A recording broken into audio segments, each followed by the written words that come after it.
என்ன சுமிதா, சினிமால இதெல்லாம் சகஜமான விஷயம் தானே. ஆக்டிங்னா நடிப்பு தான். இது நடிப்பு நினைச்சா போருமே. அங்க ஒரு சூட் ரூம் புக் பண்ணியிருக்கேன்.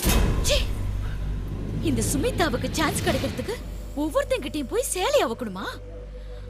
அதுக்கு வேற ஆளை பாரு. சுமிதா, இன்னைக்கு இருக்கிற ஹீரோயின்ஸ் எல்லாம் இந்த மாதிரி சின்ன சின்ன அட்ஜஸ்ட்மெண்ட்ஸ் பண்ணி தான் இன்னைக்கு இவ்வளவு பெரிய ஆளா வந்திருக்காங்க. ஏன் இந்த மாதிரி ஆம்பளைங்களை வெறுக்கிற? என் மனசுக்கு பிடிச்ச என்ன விரும்புற ஒரு ஆம்பளை என்ன தேடி வந்தான்னா அவனுக்கு என் உடம்ப காணிக்காக்குறதுல எந்த தப்பும் இல்ல. ஆனா என் சம்மதம் இல்லாம யாராவது என் உடம்ப தொட வந்தான்னா அவனோட ஆண்மையை நான் அறுத்துருவேன்.